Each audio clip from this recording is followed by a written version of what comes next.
Alan, so obviously we're just past the halfway stage in the current season. We've got off to a good start. We dipped a little bit recently, but I think the fans would obviously like to hear your thoughts on how you think the season is going so far. Yeah, it's an interesting one, to be honest.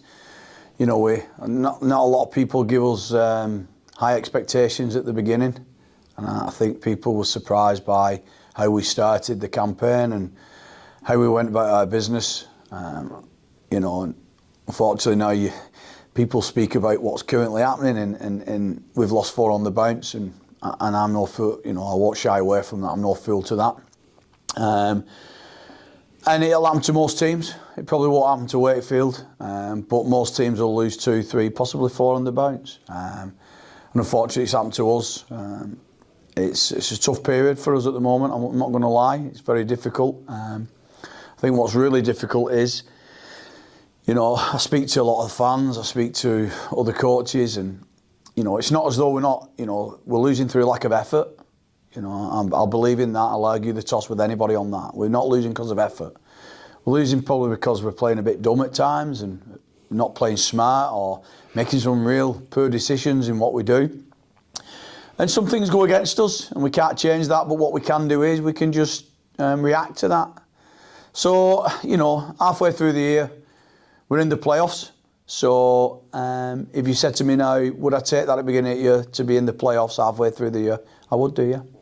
Yeah, I think one of the pleasing things as well so far this season is that the fans can see that there's a determined bunch of lads that are going out on that pitch every week, and whether it's win, lose or draw, as you alluded to there, it's certainly not a lack of effort. And, probably a positive is the fact that, there's things that's costing us games at the minute that are on us that we can fix up.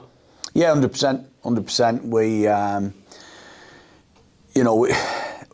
the beginning we was getting those little 1% and then big decisions what we had to make right. And then, unfortunately, in our last 3 or 4 games, we've made some decisions what we've got wrong. But that's us as a group. That's us as individuals. That's me as a coach. And I think the pleasing thing more than anything is, there's not a game where they've said they've not even tried, they give up. We don't give up, and we won't give up. And, we said that from day one. Like I said, we got some things wrong, but at the beginning we were getting them right, and it just shows, it's flip of a coin sometimes, because if you get them right, you win. And if you get them wrong, you'll lose. And the competition's tough. It's the best league by a mile for competition-based performances and games. And we're on a bit of a tough run. But, this message and this conversation with the club is, more than anything from my side of it, is just to explain that, we're no different. We're not the different team than we was after 7 from 8 games and things like that. We're the same group of lads. We're just having it tough a little bit, and and I understand the history of the club. You look back over the last 3 or 4 years, it's happened and it happens, and I can't change that. I can't stop that. One thing we can do is stick to our process and stick believing in what we do.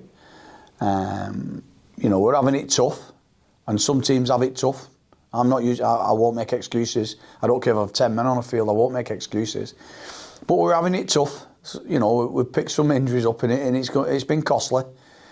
But I think one thing is, if you look back before the 2 previous games, the Batley game and the Swinton game, if you look back at the Sheffield and the Wakefield game, who were clearly top 1 and 2 at the moment, we're, in my eyes, we're the better team in both games. And like I said, we just get a couple of things wrong, and it can be massive for you. So I'm 100% confident that where we are as a group and where we are, where we will be as a group, that the run will change 100%. And on that, would it be fair to say that the recent run of not poor form but poor results is part of that learning curve for this group? You alluded to before the fact that the club and some teams had been accused of giving up, which clearly this group of players isn't, and that's part of the new ethos that's been brought in this year, and one that the fans are enjoying seeing.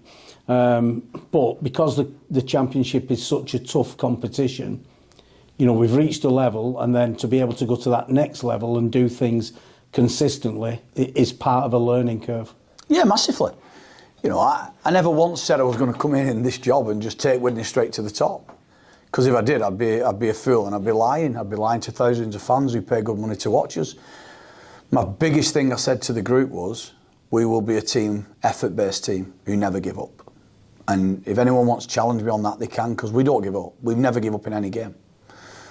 You know, and that's testament to this group, because every team apart from Wakefield have been beat with more than 12 points, and we haven't. So that's a sign of not giving in, and that's a sign of effort-based, and a group that, even though we've lost, we're determined not to be beat easily. When things are going against us and things are tough, but you know what, we still keep in, we're still staying in fighting. Weekend, prime example, absolutely busted to hell, and with 10 minutes to go, it's a draw. And I just think, I'm a coach who picks up on massive positives rather than negatives, and we picked up that at weekend we were busted and down, and it was tough, and we lost so many players, and we lost some big characters, but with 10 minutes to go, it's still level pegging in that game, and they only see the game out with the last 5-6 minutes of the game, and that is where I'm proud of my boys and proud of this club. Now, I don't think there's a team who just all of a sudden get a new coach and then go to the top of the competition. I just don't think it happens. You know, we've got to create players in this group how we want them. We've got to bring our own players in how we want them. You know, we brought some in last year, and I feel as though the ones we brought in have strengthened the group. We'll bring in some more in next year, where I feel will strengthen us even more. You know, and collectively, everything's about progression. Everything's about improving. Now, this year, will this be a better year than last year? Yes, it will. 100% it will. Performances will be. Position will be.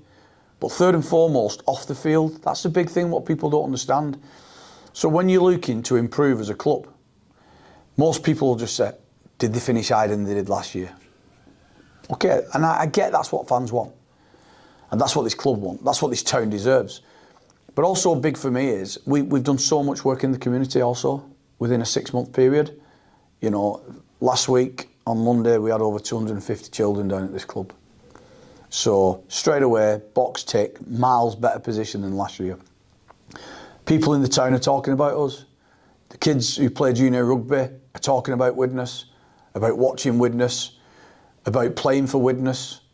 So in my eyes at the moment, we're well in front of where we probably thought we would be. And I get, people get excited after 7 games where we're right up there, and consistently, can we be up there? Of course we can. But you said yourself, Chris, it's a learning curve. And we'll learn more than anything from them 4 defeats than any win we've had this season. And the group will learn, and we're learning every week. But we've got to focus on positives and where we're at. And you look at the group now, all right, we're busted, but in a better position on and off the field. Yeah, definitely. And sometimes, you know, the message from us as a club is and always will be about, you know, what we're doing to build the club. It's not just about that first team, albeit that there is obviously a big focus on what happens at first team level. But we're trying to also bring in a lot of stuff that has been neglected or not been able to be done for different reasons. And that takes time. But, you know, there are a lot of fans out there that look at the bigger picture. And obviously I think it's something that not only us within the club, but also that fans can take a lot of pride in as well.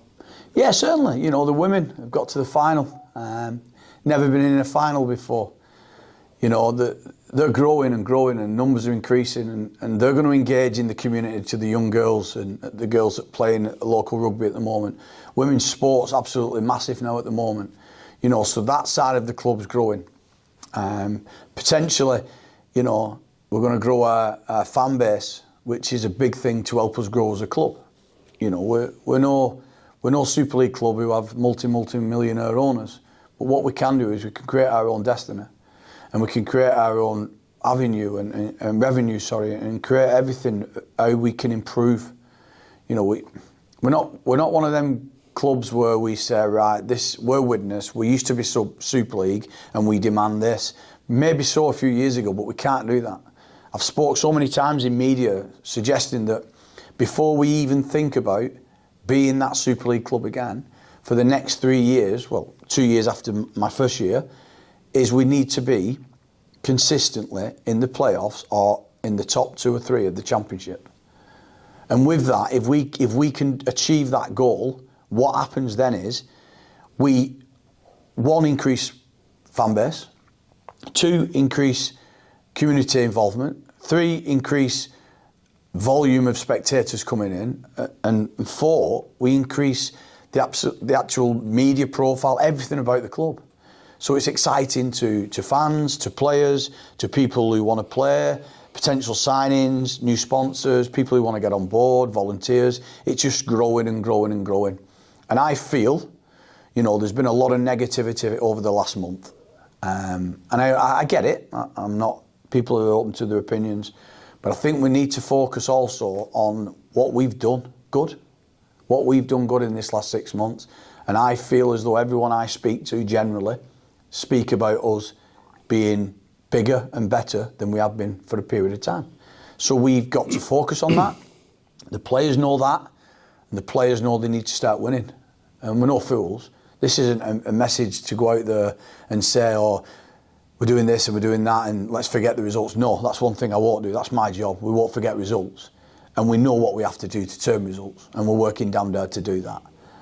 This message is to get an insight of my thoughts of how the club is and where we're at.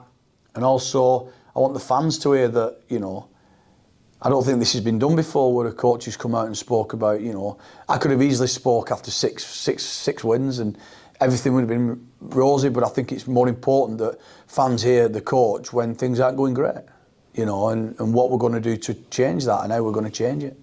Yeah, and I think it's important as well for people to understand that, you know, when things aren't going right, we still stick to our beliefs and what we know will work eventually. And, you know, strength of character, both from administrators, from yourself, from the players, is what gets you to where you want to be at the end of the day. Yeah. Big thing is satisfaction. So as a coach, winning gives you satisfaction. As a player, winning gives you satisfaction. Spectators, exactly the same. When we had that first meeting, all they said is, give us a team that doesn't give up. Give us a team that tries the best. So only the fans can answer that. I can't answer that for them. You know, so if they're watching this video, do they watch it and go, I'm not satisfied? Well, that's fine. That's their opinion. But why are you not satisfied? Just because we've lost? Or because we're not trying and we're giving up and we're not giving you everything we've got on the field? So that would be my question to the fans. Are you satisfied? Obviously, you're not because we want to win. I totally get that. But are you satisfied with our improvement of where we are now? Of how we've gone about our business in the first half of this championship season?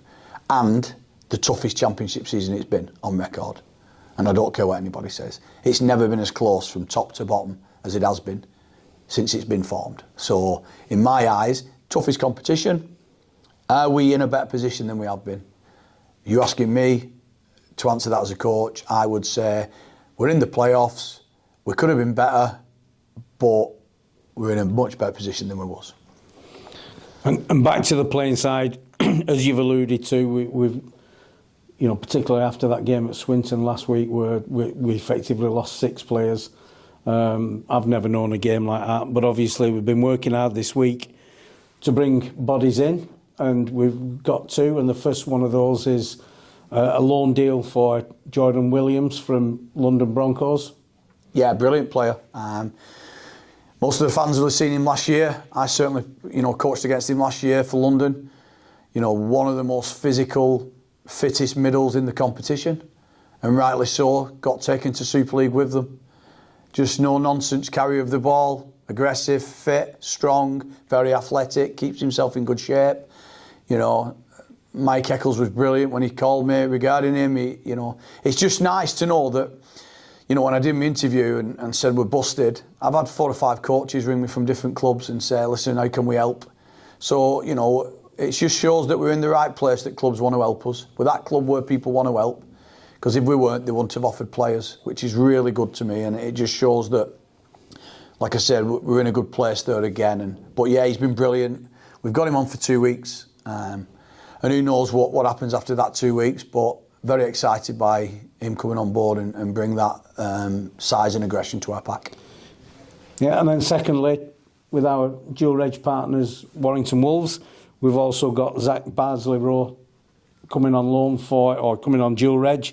And obviously he will start training with us immediately with a view to playing. Another big, strong lad, albeit a younger lad, less experienced, but has already got 2 Super League matches under his belt this season. Yeah, he played against us when we played Wolves in the pre-season friendly. He played against us for North Wales when we played them in the 1895 Cup. He's a young, aggressive, big, athletic centre. It's well known, you know, we're struggling in that area at the minute. Our first 2 choices aren't fit at the moment. You know, and we've been lucky to get Keenan Brand. And obviously speaking with Warrington, you know, Zack's come in with us. So we're really excited to see him. He ticks the box I like. He's young. He wants opportunities. He's potentially going to be a Super League player. His career's in front of him. And he wants to impress. He wants to play at the highest level. And he knows his journey is with us first. And it's a no-brainer, you know, if he plays well for us, he'll play for Warrington and long term, and that's what we need. We need people who are hungry and bringing that desire to us. So yeah, another great acquisition for us to come on board. And then finally, obviously, as we said right at the beginning, 14 games in now, 12 to go. I think we started in a big way that reconnection with the fans who've been disappointed in previous years and perhaps become, like I say, a bit disaffected in terms of what's been going on. And, you know, there's certainly, as we've said, been a lot of hard work going on in that regard. So what would your message be to those fans for the rest of this season? The message would be quite simple. Just keep doing what you do. Your energy you create for us is second to none. Certainly the best in the comp by a country mile. Certainly welcomed me, made me feel so relaxed, made me feel comfortable, made me feel I want to be here for as long as I can be coaching. Just a great bunch. I totally understand you don't like losing, and neither do I. Nobody likes losing, but it's going to happen. It's going to happen in a season. But the message is quite simple from me. We're not going to stop trying. That's for sure. We'll get back to winning ways. I'm 100% sure of that. Just keep coming and enjoying it, because, like I said, we're effort-based. Everything we do will always be for you guys. But more than anything, you know, we speak about satisfaction. We just want you to come and be happy and be proud of your town and your rugby team. So yeah, like I said, thank you very much. Stick to what you do best, and that's being vocal and supporting this great team. And we'll see you all Sunday at the DCBL.